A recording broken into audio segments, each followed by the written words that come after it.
Sure. Yeah.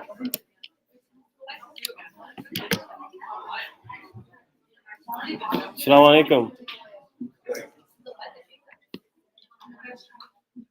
Inshallah, we'll get started. Thank you everyone for coming.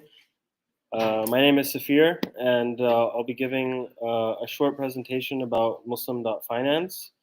It's actually a website. It's a one-page website that you can check out, but then we'll walk through a few slides about some of the aspects. Just a quick disclaimer that I'm not a financial advisor. I have a little bit of experience with investing, but I'm definitely not a financial advisor. So do your own research, and I'm here to help guide and help as much as possible. But I don't provide any like financial advisor services as an individual. My day job is I'm a software engineer, and I also run a few real estate funds. So yeah. Closer? Okay. Let me put this. Let's see.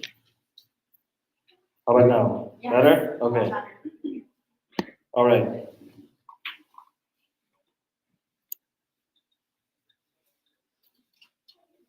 There's a webcam interface, like a hosting interface that I have to adjust also. That's why. So we can go to the next one.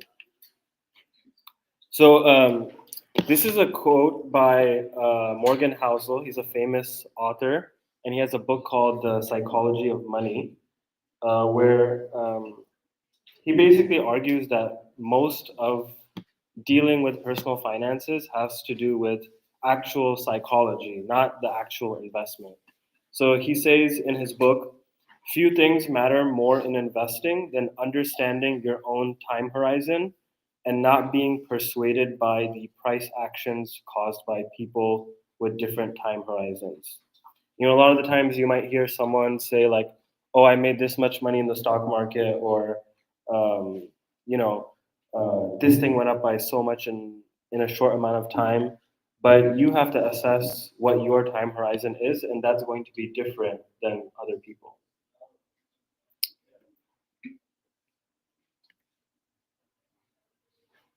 The next one. So I'll just adjust this thing as it goes.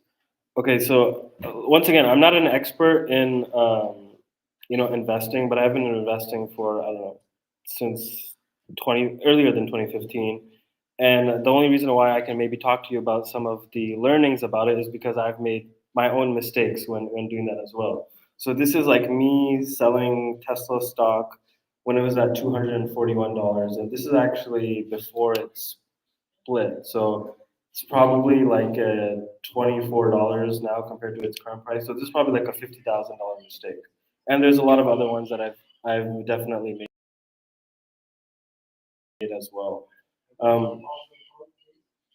The point being is that here's what about is again the time horizon that you have.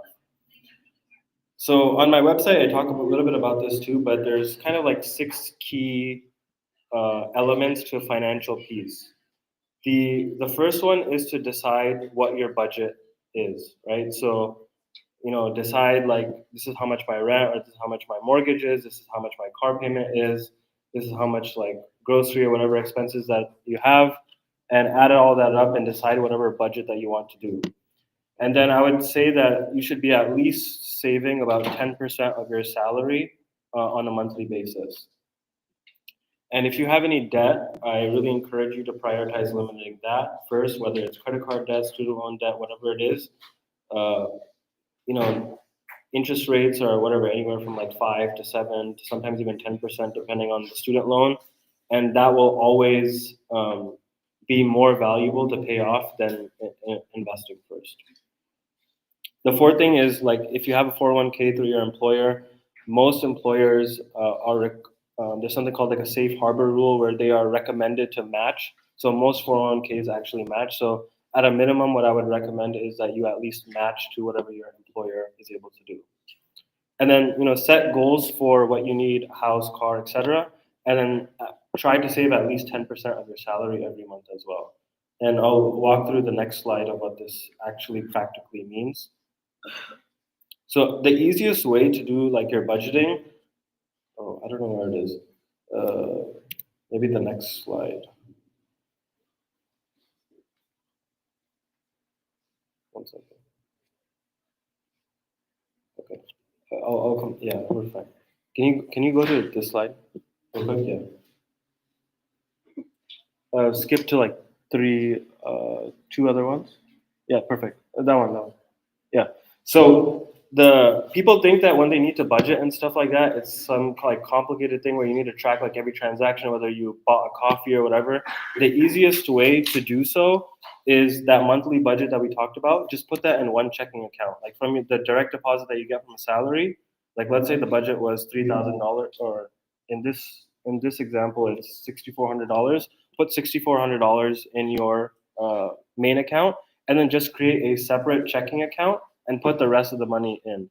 That way, you'll know automatically if you go over your budget, you'll know automatically that something is wrong because that initial account, that main account, will have a negative bank balance, right? If you put all your credit card payments and stuff like that over there. So that's the easiest way I would recommend you to do budgeting, and then you're not going to be, keeping track of every little transaction that's going on. Okay, let's go back to couple. Okay, this slide, yeah. I'm adjusting the webinar.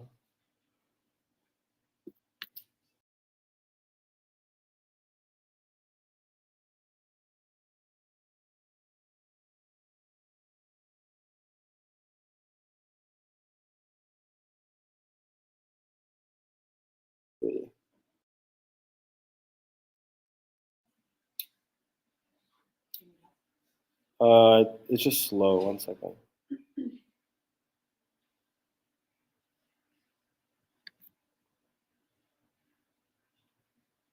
Okay, there we go. So this is a chart of when someone is investing from the age of 25, and he's only investing about $3,000 a year. So if you divide that by like 12 months, imagine it's like about 250 bucks basically a month, and he just does it for 40 years, and he gets a return of about 6%. Right? So if he does nothing else but do this at $3,000 every year, you can see that that portfolio basically ends at about almost $492,000, almost $500,000. And why? Because that's kind of what they call like the power of compounding. Because that 6% on the initial 3,000, then the next year it becomes 6% on top of that, and then 6% on top of that, and 6% on top of that. So the biggest like lever that you have in order to save money is, especially when you're young, to start investing as early as possible and do it as consistently as possible. So what I do is basically I pretty much invest on a weekly basis. There's like an app that I'll talk about later called M1, where you can programmatically, and there's other brokerages as well that you can do so, where you can automatically invest basically on a weekly basis. And that just forces you to take the emotions out of it and just build that recurring habit of investing your money. We can go to the next slide. So I think we kind of already talked about this already. That have one main account where you have put all of your budget in, and then create a secondary account and create a checking account so that there's no interest being collected basically on that versus a savings account. You can go to the next slide. And I think we covered the breakdown, so let's go to the one after. Okay, so the keys to the investing. So the first aspect is to decide your Islamic principles and stick with them. So generally there's rules around, obviously don't invest in things that are involving alcohol and stuff like that, but there's also rules around how much debt a company can have. It's typically around like 30% of the value of the company. So bear that in mind when you start to consider investing. And there's an app, for example, that's called Zoya, where you can look up any stock or any mutual fund or any ETF to help you figure that out. The second thing is to keep it simple and to what you know. This is the thing I think that people get wrong the most, is that they think that there's some elaborate plan that you need for investing, when often the best investments are passive, long term, and something that you're not actively trading. Probably the best thing that you can do for investing is to make a decision and check it probably maybe twice a year, maybe once a year basis. That's literally the best decision that you can make for your investing. Anybody who's actively checking their portfolio on a daily basis, I guarantee you that they're not making money. They might be making money off of one day or one week, but if you look at it from a long term perspective, it's historically proven that active traders perform worse than passive traders. No matter who you are, like the best of the best hedge funds in the world, they still often cannot beat the what they call the index of the market, the S&P 500. And then we kind of already talked about it last time. Automate for consistency. When you build a habit and you have it automatically being done, it's not something that you have to manually do, and it's something that you just forget about it. Next.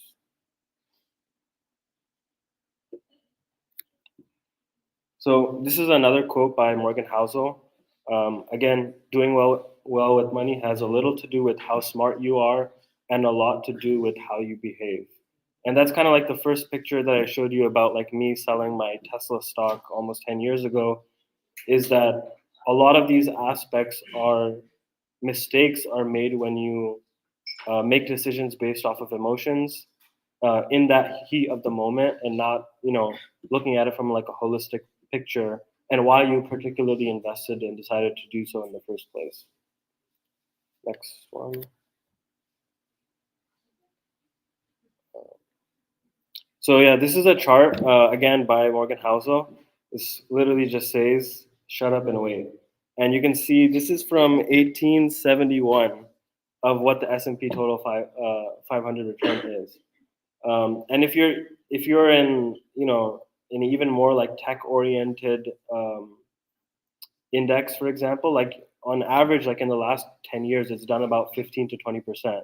Even I'm sure many people have heard of Amana mutual funds is like one of the best halal mutual funds out there. It's on average done about, I think, 17% in the last 10 years, right? So again, I can't emphasize this enough. Everybody thinks that there's some like magic formula to investing. The magic formula is to shut up and wait and just invest consistently and do it passively. It's what probably people do the least and what people should do the most. Next one. So I think the other thing that people get wrong, and we'll talk a little bit about this of like how to actually create a strategy, is that they think that the best solution for investing is to always chase the highest number of like the return figure. So they're always looking for like what is the investment that's going to be like 12 or 13 or 14 or 20% returns, when often it's almost the higher the return profile is, generally speaking, the more riskier that investment is. Now that doesn't mean that you should not invest in those type of things, but it's crucial to make a strategy, and I'll walk through in a minute of like how to potentially do that. You can go to the next slide. So this is my actual portfolio that I uh, remember I mentioned that I automate and I buy my portfolio every week. So you can go to this link and see what my actual portfolio is, and it's also on the website muslim.finance. If you don't know what an index is, an index is basically like a tracker of all of the stocks in a market. So there's, I think, three or four major markets: the S&P 500, Nasdaq. These are all kind of markets where companies are listed, and the QQQ is an index that basically tracks the top 100 stocks from NASDAQ. And NASDAQ is more tech oriented. So that's where kind of the tech orientation of the index comes from. And then it's only about 65% compliant. Like there's about 45% of the stocks that are not compliant. So I basically filter those out and I publish it on a yearly basis. And then it's just automated to buy. For me, I'm just buying like a couple $100 basically every week of this portfolio. And this is also a weighted index. So what that means is you might have heard like Apple, Microsoft, whatever is worth $2 or $3 trillion. So depending on the size of the market cap, they will have a larger percentage allocation in the overall index. So Apple, Microsoft, Nvidia, these all have like 8, 9, 10% uh, portfolio allocation in that overall index. Next slide. So this is an actually guidelines that we use for endowments as well for some of the boards that I sit on. And I'm just waiting for it to load. Let's see. So you can see, like, if you have a time horizon of 20 plus years, generally you should be majority in the stock market. Why? It's generally the most liquid type of investment that you can make, and generally has pretty high returns. Anywhere between, I would say, 10 to even 15%. There's not a lot of fixed income options available for us. Fixed income would traditionally be like bonds and stuff like that. There is something called sukuk, which is kind of like the Sharia compliant version of bonds. But most of the investments in sukuk are internationally. Like, it'll be like, Turkish government or Saudi Arabia government issuing some bonds. And so it has a lot of international foreign currency exposure, and that's why I don't generally recommend it. Um, and then, you can have some real estate. Again, an unlevered real estate vehicle will typically have anywhere from 6 to 9%. And if you have a time horizon of 20 plus years, then I would say that it should probably be a small portion of your portfolio. And then as you get older, you can't necessarily take the chance of the volatility of the stock market, right? So the stock market does very well generally, but it's also extremely volatile. Like in any given year, it can go down 20 to 40% even. And so as you get older, as you're reaching like retirement age, you can't take that risk. And we also, as Muslims, don't have any fixed income option available. And so the best way to kind of do that is to invest in real estate. And generally, I would tell people to invest in some real estate funds rather than actually buying property, because it's diversified and it's very hard to manage individual properties as well. Next one. So this is a chart again of I think from 2000s till about 25 years. So you can see QQQ, that's the index that I'm based on. That's done about 1,400% in the last 25 years. So that would be whatever, 25%. Even Amana has done about 1,000% in the last 25 years. Again, that's about 17%.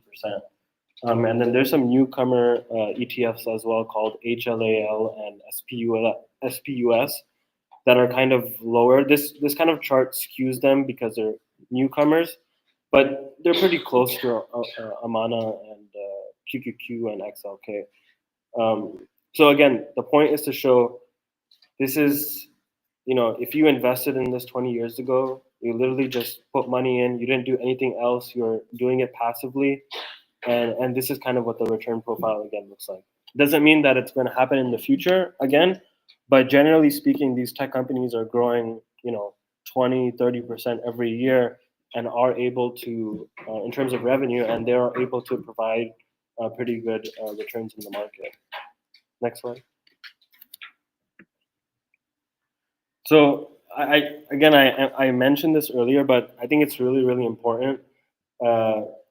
Since there's no fixed income option available, our community and like our parents and the older generation is really at risk because of that. Like, they cannot afford to have 90% of their assets in just the stock market, because we've experienced good times for the last 20 years, but no one can predict what's going to happen in the next 5, 10, 15 years. And so I really strongly recommend, as you get older, take money off of the table, put it into something like, keep some in cash. You can even consider putting some into like commodities like gold and stuff like that.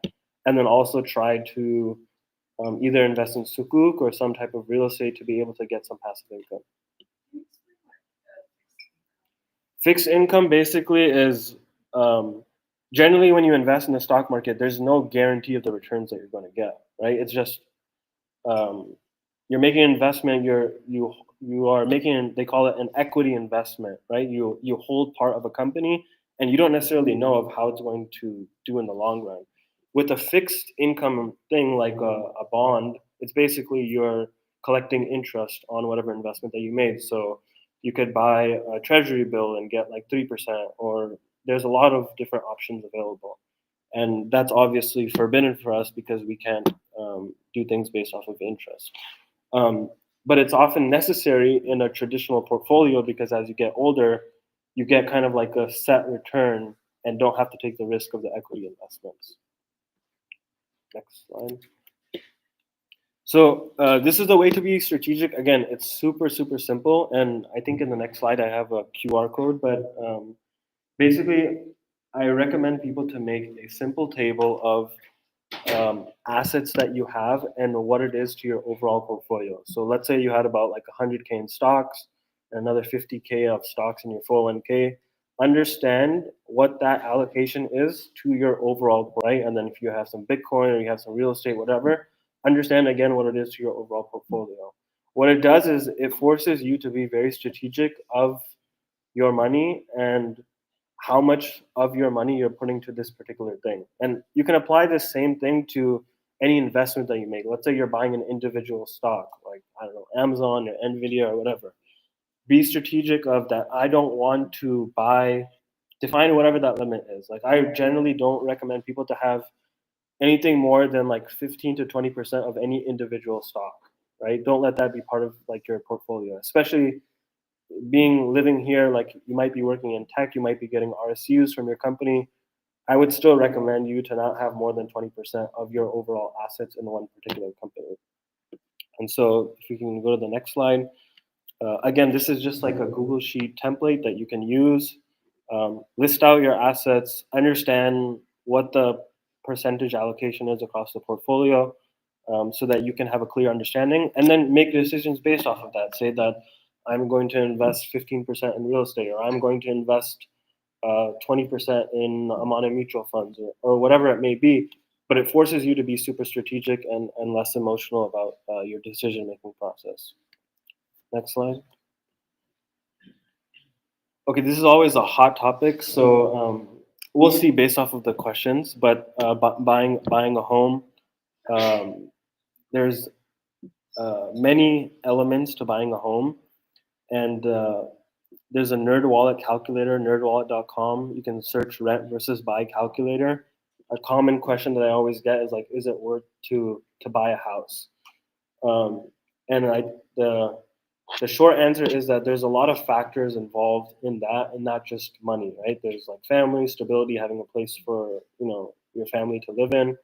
What I would generally tell you is that please don't treat buying a house where you live as an investment. It's not an investment. It's a place where you should live, and a place that, if you want to buy a house for living, you should buy a house for living. But don't make don't consider it an investment. And the reason why I say that is because people like use that to like make decisions of buying a home, and it doesn't typically end up being what they want it to. So if you look in the Bay Area, it'll almost be never cheaper to buy than rent. Even if you factor in like whatever equity that you're putting into your mortgage or whatever, generally speaking, it's never cheaper to buy than rent. That doesn't mean that you should not buy. Again, that doesn't mean that you should not buy. It just means that you might want to buy for different reasons. You might want to buy for stability. You might want to buy to provide a house for your family, and that's okay. But don't treat it like an investment, because the problem is when people treat it like an investment, they make, I think, very poor decisions. So I'll give you an example. Like, let's say you're in your 60s and you have a 2-story or 3-story house. Realistically speaking, you probably shouldn't be living in that house, because if you fall on the stairs, God forbid, it creates a tremendous issue for you in terms of like medical problems and stuff like that. But because people sometimes have this lens of, this is an investment for me, they make poor decisions of where that they should live. Probably the right thing for you to do is sell that house, pay the taxes, whatever needs to be done, and go live in a single story house. But people don't want to do that because they're very fixated that this is kind of like my investment and my like retirement egg. The second piece of that is that it's generally an illiquid investment. Like, you will not realize the value no matter how much it appreciated, because you would have to sell it, and that's also where you're living. And so there's many other factors to it, but point being is that really consider it for a place that you want to live, and not necessarily an investment. In terms of like um, what to do in terms of like mortgages and financing to buy a house, we can discuss it if that's of interest. But like there's many major like UIF guidance, Devon. These are kind of like the conventional Islamic banks. And then here in the Bay Area, we also have Amin Housing, which is a co-op um, that provides kind of a debt-free model. And then one of the real estate funds that we run is called NIA, which also provides a debt-free model for buying a home. We mostly actually do not operate in California. We operate in other states. But Amin Housing is a fantastic option for people living in the Bay Area. Next one.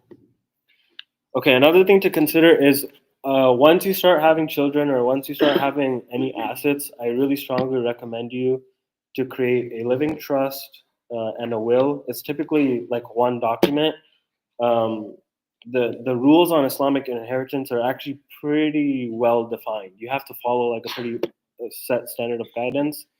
There's a company that you can use called I don't have any affiliation with them. They're called ShariaWiz.com, ShariWiz.com, where I think it's like, I don't know, $500, where you can go to their website, enter all the information that you need, and basically create a will and a living trust.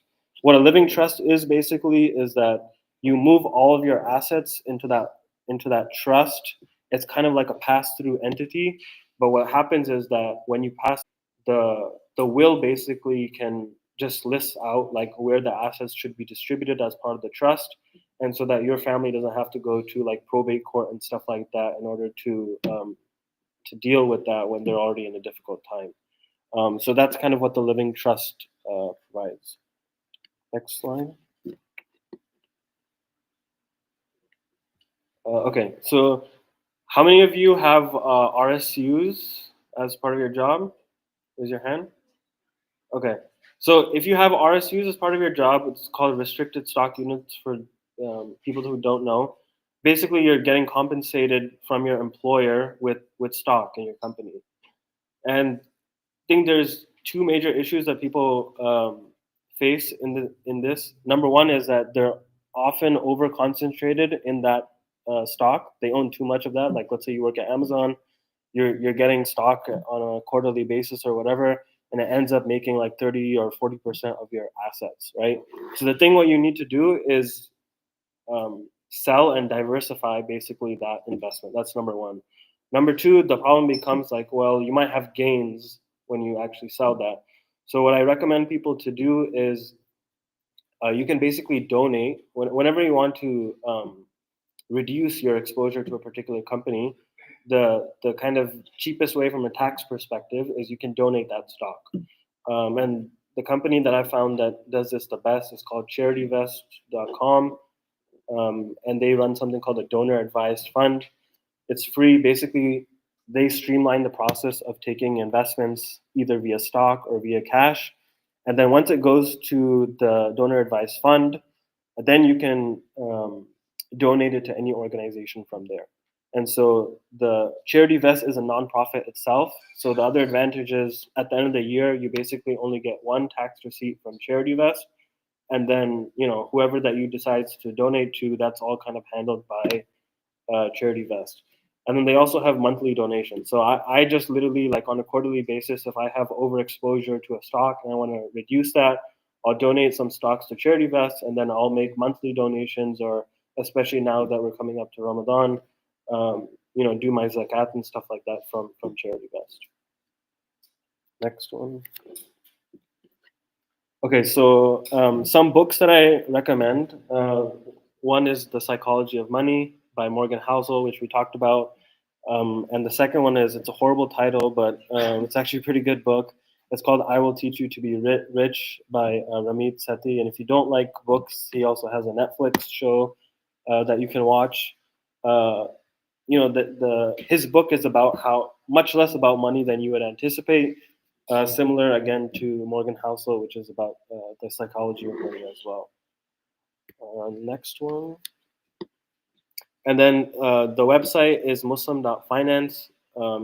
has like a little bit more detailed guide of what I walk through. And then I also have a Twitter where I sometimes post stuff. And now I'll open it up to questions if you have. People always have great questions. So yeah, thank you. I have like a general question. So, if someone were to buy a stock that's you bought it not knowing it was haram, and now you know it's haram, you made money on the stock already.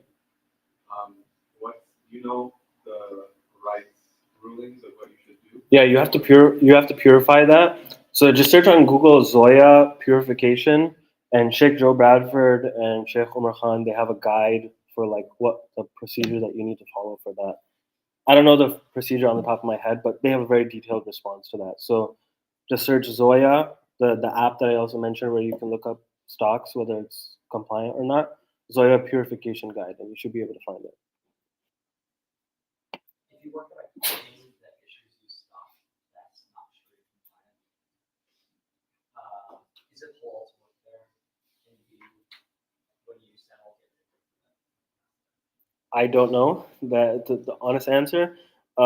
Sheikh Umar Khan, he works with me on Muslim.finance actually, and you can email him. So let me, if you email info@muslim.finance, he'll get the email as well, and he can respond to you on that. Go ahead, go ahead. What platforms do you like suggest that we start investing, like use to invest in? What do you think of Robinhood? Okay, so yeah, good question. Um, I would say that the what platform you should use is whoever that you bank with often is kind of the easiest one. So if you bank with Bank of America, they have something called Merrill Edge. It just makes it super easy to transfer. If you have Chase, they have a brokerage account too. If you don't have either of those, then Schwab is a good option. It's free. Um, the reason why I don't like Robinhood is because it just kind of like gamifies everything, and then you just get super like emotional about it. Um, but I think they do have automatic investing that you can do, like buy a stock every month. So if you can maybe use Robinhood and then delete the app and not look at it for half a year, then I would recommend that. Or I use M1, which basically just allows you to create like a portfolio of stocks and then buy that every week. Um, but if you're just getting started, honestly, if you have Bank of America, just open up a Merrill Edge account and buy Amana. I recommend people to buy like Amana Growth. It's AMAGX. That's the mutual fund Amana, and it's again done about I think 16 or 17% return over the last like 10 years. So that's a really great way. And then Sheikh Homer recommends SPUS, which is like another index, which is kind of diversified across like all sectors, not just tech. So either one of those, I would generally recommend. Other question? Um, can you, kind of a two-part question, differentiate between ETFs versus mutual funds? And Yeah. then I think someone saying they were told that ETFs were better for Muslim investors. Is that true? Because I think mutual funds have higher fees. Yeah, so the difference between ETFs and mutual funds is that an ETF is basically passive. So it's set by kind of again, it's like an index, like the S&P 500 index that we talked about, where it's just tracking of how companies are, what their market cap is. That's like the value of the company, and what they are on the overall index. And yes, because they're passive, they're generally less fees. Like generally, like around like 0.1 to 0.25%. Mutual fund generally has higher fees. It has like Amana, I think has 1.25 or 1.5 even percent fees. Um, the problem is that there's not a lot of there are some halal ETFs like SPUS, and then Wahid has one also called HLAL, and then Sharia Portfolio also has SPUS, and then they have another one called SPTE, I think, and SPRE. The problem is like a lot of them may not be as tech heavy, and they're kind of just like spread across. So I personally like the ones that are a little bit more tech heavy because you can get typically like a little bit better returns. But if you're honestly like if you buy even something like a SPUS, which is kind of diversified, it has a very low fees. I would kind of recommend that. I will say that like Amana is the gold standard, and despite having the high fees, that they've performed really really well. And so you can even use a combination of both. Like you don't have, it's actually better if you do that because your invest portfolio will be diversified. Would you recommend 50/50, like Amana and ETF? Yeah, so like I would say Amana growth is going to be especially a little bit more aggressive. So you could do like something like 50% Amana growth and then 50% SPUS or HLAL. And then Amana has a couple of other mutual funds like Income Fund, which is also like a little bit less aggressive and stuff like that. Other questions? Yeah. Oh yeah, thank you for reminding me. So, well, any specific question around IRAs? Okay. Yeah, so well, IRA stands for like individual retirement account. So that just means typically it's either you're rolling over like a previous 401k that you have with an employer to an IRA, and that just gives you a lot more flexibility because sometimes like your employer's 401k might not have like halal investment options to invest in. And then there's something also called Roth IRA, which you are eligible for if you make, I think it's on the website, Muslim.finance, but I think it's a 180K um, or 230K if you are married. And that basically means that like a traditional 401k is you're putting pre-tax money. So before you get your paycheck, the money is going into the 401k, and then you have to pay taxes on it at the end when you take it out. A Roth IRA is that you're putting post-tax money. So it's money that you would have, got in your checking account, and then you're putting money into the Roth IRA account. And then you don't have to pay taxes when you actually take it out later. And so it's super advantageous, but it's typically only like if you're under the income limit. So if you are under that limit, then I would highly, highly recommend it.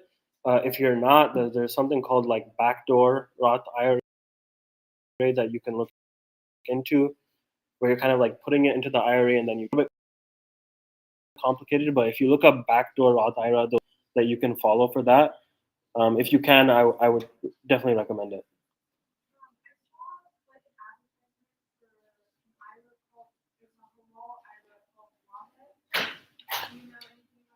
Yeah, so Wahed is basically like they call it brokerage account. So like a Merrill Edge or a Robinhood or Wahed, these are all like brokerage accounts. Wahed is a little bit different because it's also kind of, they call them like a robo advisors, where they'll kind of like create like a portfolio for you.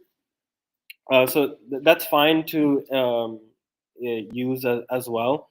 Um, the only thing I would say about Wahed is like they're gonna, because they're a robo advisor, for compliance reasons, they'll like put like 5% in like sukuk, for example, which is like the bonds, halal bonds thing that I was mentioning earlier. And I personally don't like sukuk because it has like a lot of international exposure, and it's also kind of murky from like a halal perspective too.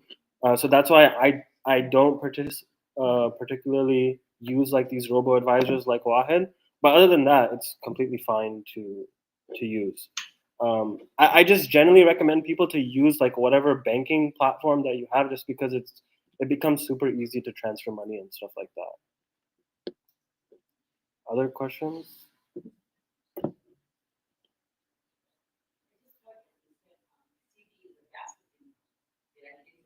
Say it again.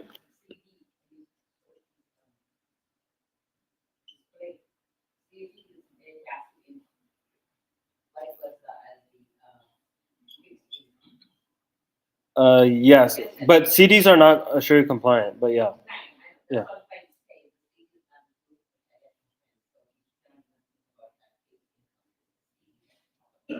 yeah. That's right.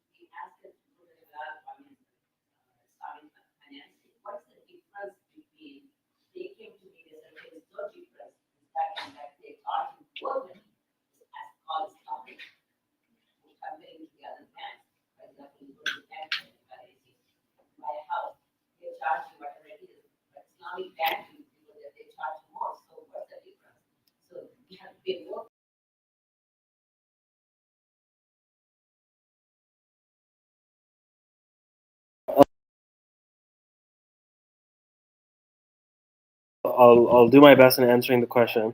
So if you look at these like Islamic banks like UIF or Guidance or any of the other ones, um, the payment that you have to pay essentially is based off of the interest rate. They just call it profit rate.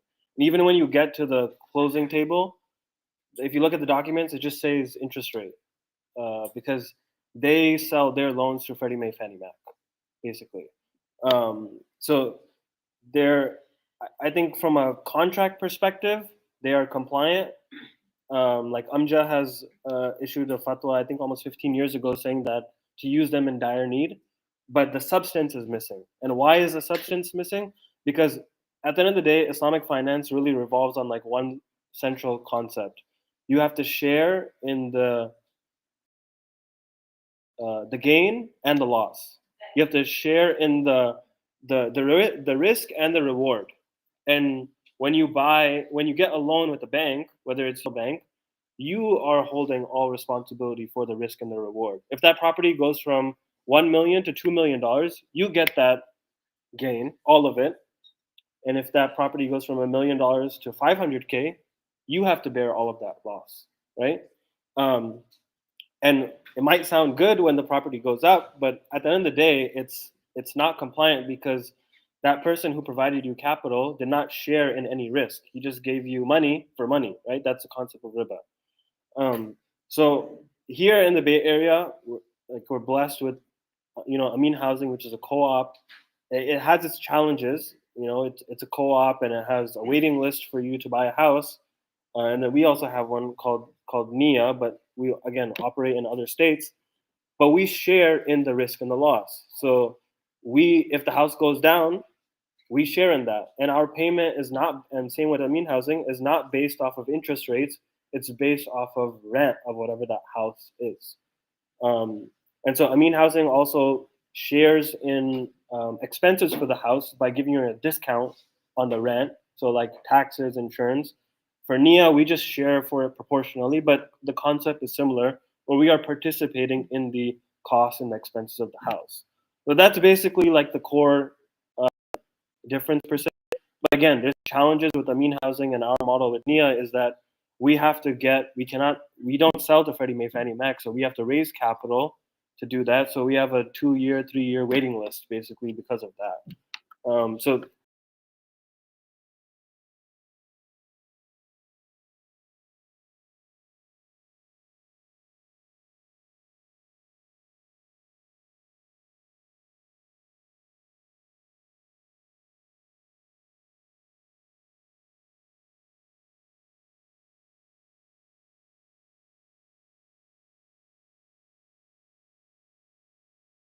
mostly. Amin Housing is the one that provides you to, they help finance basically.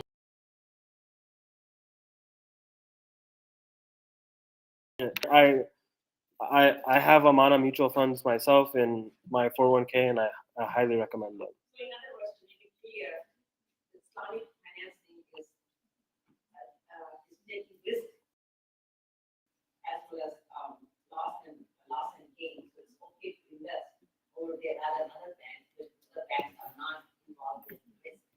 So that's why it's not allowed for us to go to the other bank, but go to Islamic, even though they charge more. That's what it is. No, even the Islamic banks today, like UIF Guidance, they do not participate in risk. They do not participate in risk. They do not participate in risk.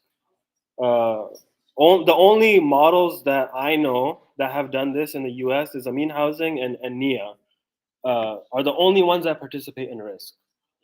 So if you just search like Amja home financing fatwa, it's a 15-year-old fatwa, but basically only one company is allowed in their fatwa, which is Amin Housing. All other companies, generally speaking, are to be used only if you have a dire need. Guidance is classified as you can use in the case of dire need. Those are their words, not mine. Yeah. Other questions? Go ahead.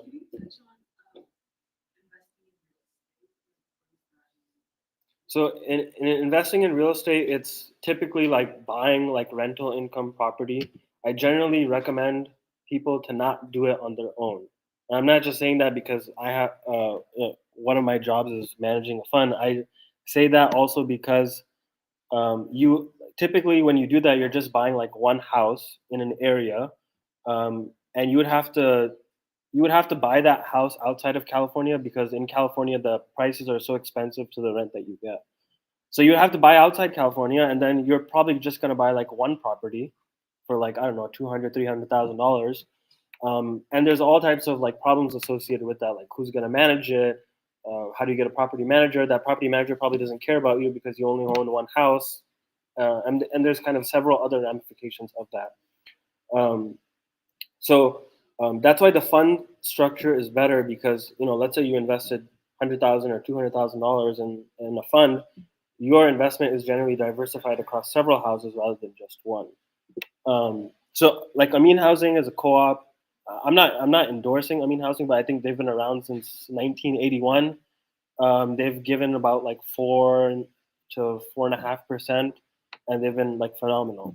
Um, and then we also have a real estate fund. So that's what I would recommend people to do rather than buying any individual property.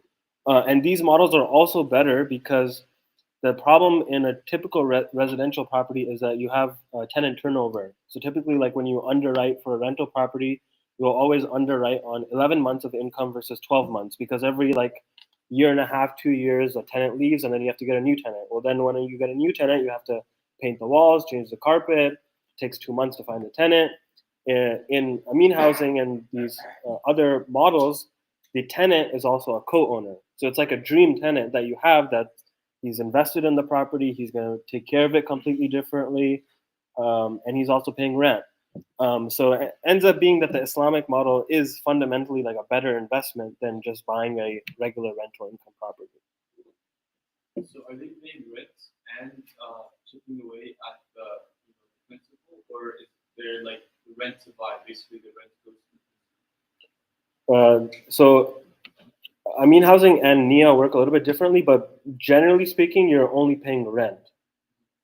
Then you can buy additional equity on top. For Amin Housing, um, you have to do rent and then principal and then whatever portion of appreciation that you have to pay.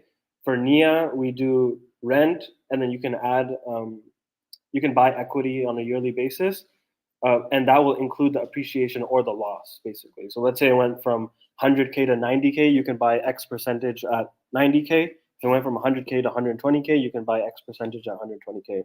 So we just do it on a yearly basis rather than Amin Housing does it once you reach, I think, 90% of your principal. What's the buy for like the home buyer side? Do they have to pay like 30% of the down Typically, payment? 20% of the down payment. Yeah. And then the rest of it is like the fund shared by your investors.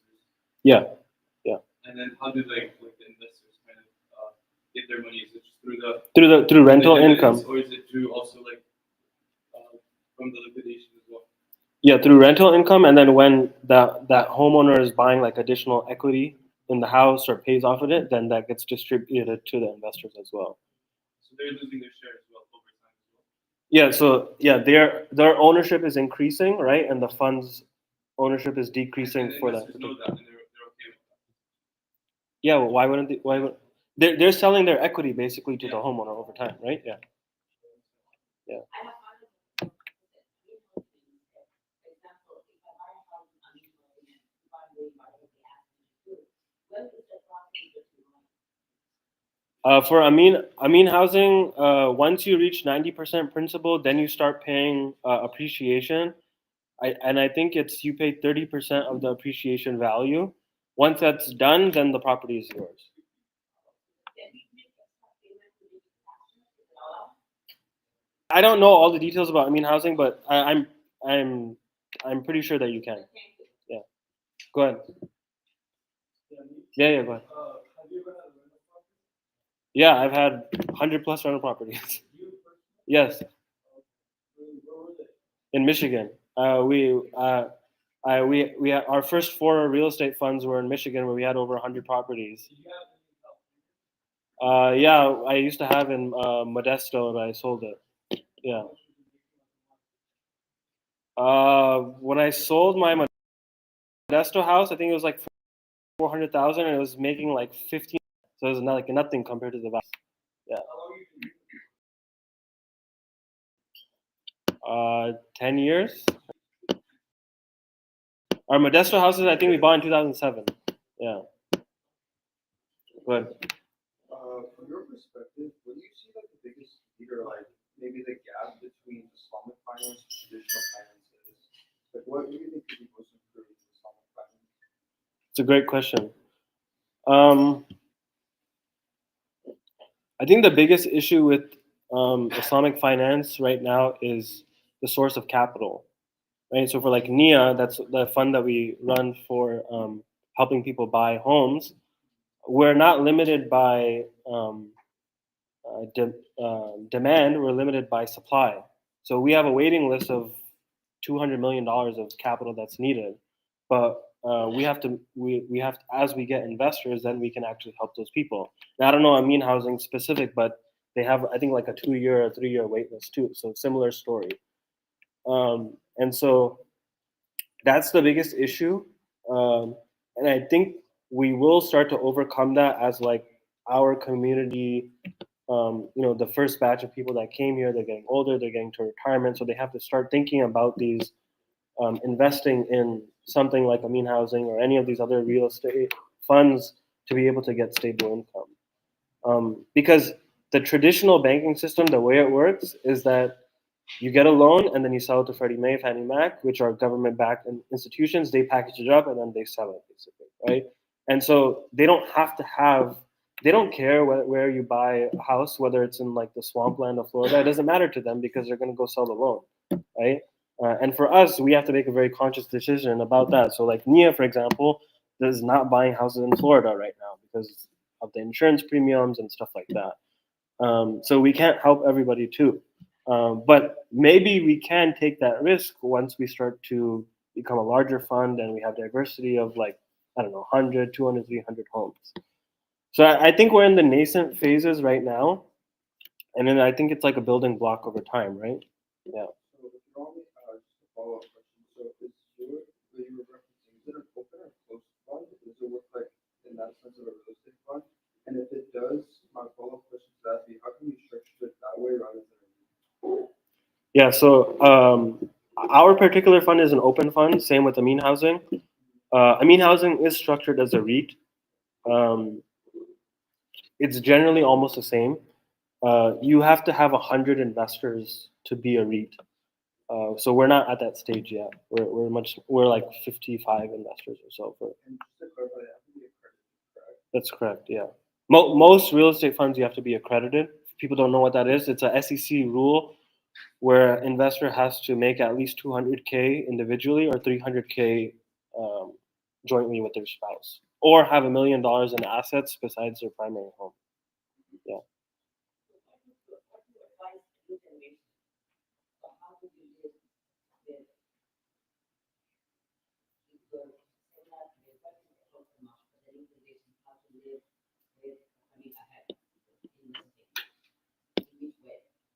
I mean, I would recommend people to start investing in like Amana mutual funds and or some of these other halal ETFs. That's what I would start with and do it consistently. And then I can't tell you how to buy a home with what mechanism. You have to kind of make that decision on your own, and see if it something that meets like your kind of like dire need. I would say for a young person right now, like 90% should be in stocks. What? Yeah, mutual funds or ETFs. Once you reach, I would say like 500K of assets, then I would consider investing in something like this. 500K. That's when I would start to consider diversifying beyond stocks. Go ahead. For Indian housing and India housing, you as you pay your housing, you build equity in case of default or in case you want to sell. I'm not sure about Amin Housing, but for NIA, the standard payment does not include equity. So there's no obligation to buy additional equity, but you can buy additional equity every year. So the only mandatory payment that you have to make is rent plus your portion of expenses, insurance, etc. And then you can buy additional equity every year. I'm not exactly sure about Amin housing. Yeah, it's the same. Yeah. You charge 7% every year on top of the rent for equity buying. Oh, okay. Other questions? Yeah, are you a realtor or? I'm not a realtor, no. So, but you had 100+. Yeah, I managed a fund that had 100 plus, multiple funds that had. Like, my question is, did you personally like own properties that you went down? Oh, not me personally. I mean, That's why I actually said yeah. So. oh, our fund that I manage owned like 100. We owned 100 plus rental properties.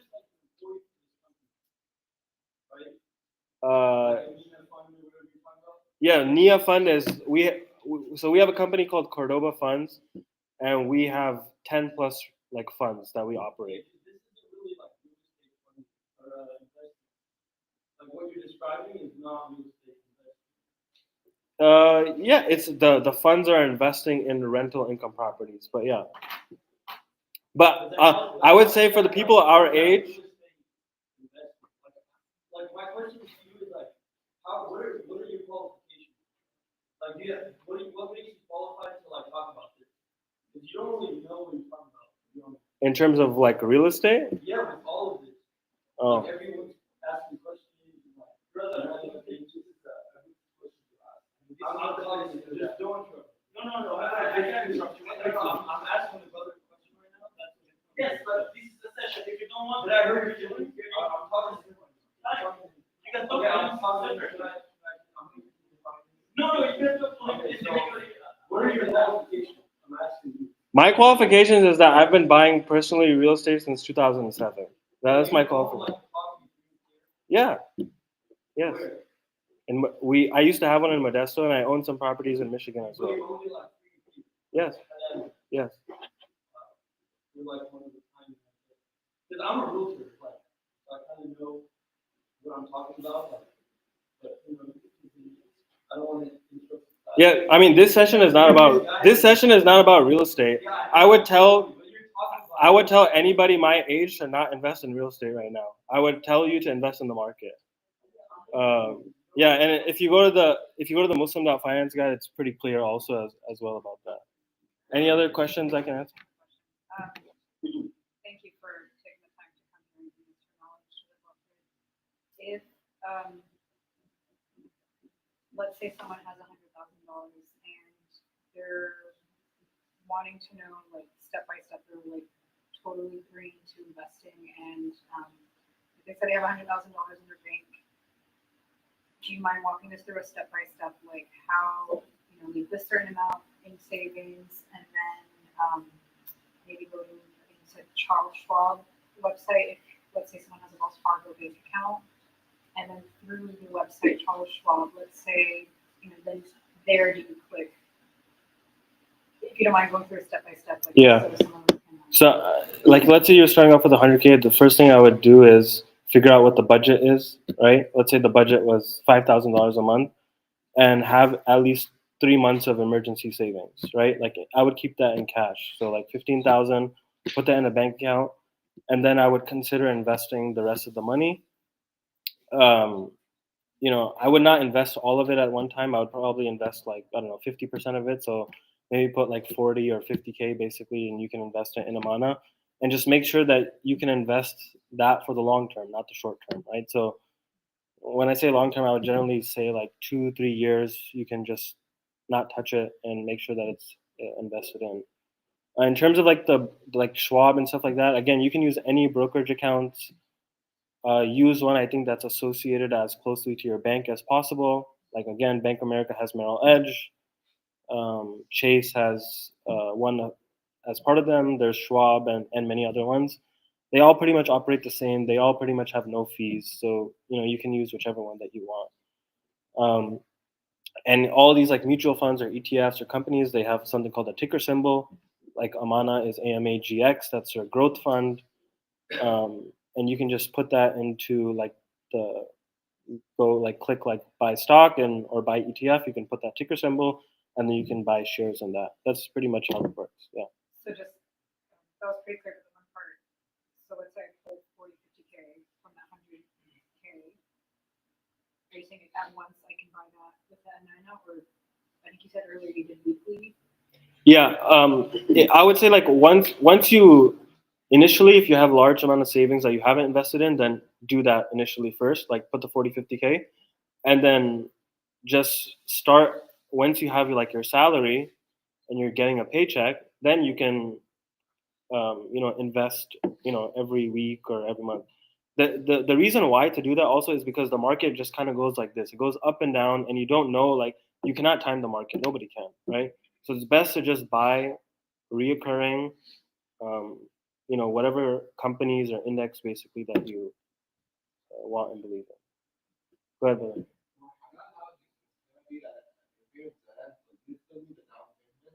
Yeah, generally, like, you still need Amin Housing or NIA, you still need at least 20% down. Yeah. Other questions? That's it? Go ahead. Can you make this slideshow public or share it to the chat or something? Yeah. Sister Honey, can you do Yeah, that? we can put it on the, report the scene, or also website. Yeah, on the WhatsApp. Yeah. Other, go ahead. Sorry, I couldn't hear you. Can you say it one more time?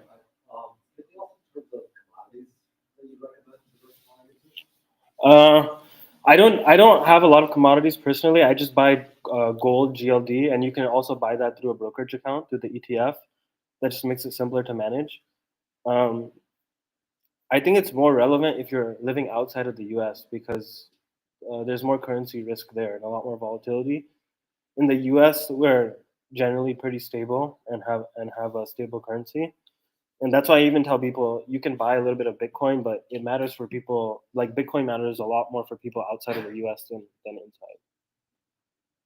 But some people, like, I think like Chick Joe and stuff like that, they recommend having like your emergency savings in commodities. It's generally pretty accessible, and it's better than just keeping it in cash because it's a good kind of inflation hedge. Other questions? I'm pretty sure that was on the slide, but what percentage did you say like was a good like benchmark for commodities in portfolio? For returns, I don't think I had. Oh, this one. I don't think I had actual return figures for the. It's pretty hard. Like, it's not. It's pretty hard to find a benchmark, I think, for. Like the allocation of the. Oh, allocation. I think we had. Can you go back one? 0 to 5%. It depends. Like, if you're in the 20+ year time horizon, 0 to 5%. I think so. Once you get older, like, an alternative, if you're not investing in real estate, is to buy commodities. Also, that would probably have some sort of value better than just cash.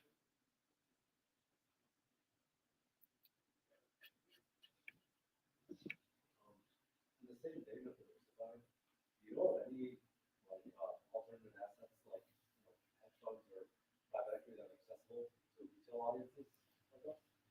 Yeah.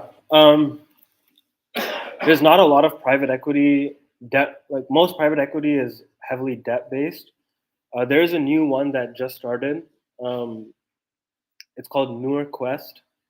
They just did their first project though, and they bought an industrial cleaning warehouse company.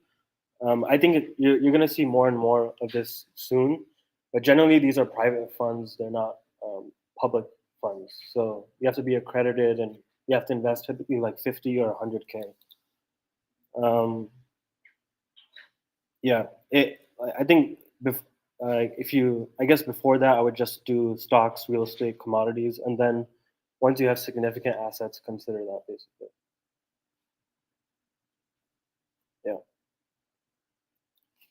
From the audience, you may have answered this, I'm not sure. Is there an upfront fee when buying a house from one of the institutions you mentioned? Yeah, I think they both have like I forgot what they call it, like an initiation fee or something like that. And also all the traditional mortgages also have that too. They call it an origination fee. Yeah. Yeah. Other questions?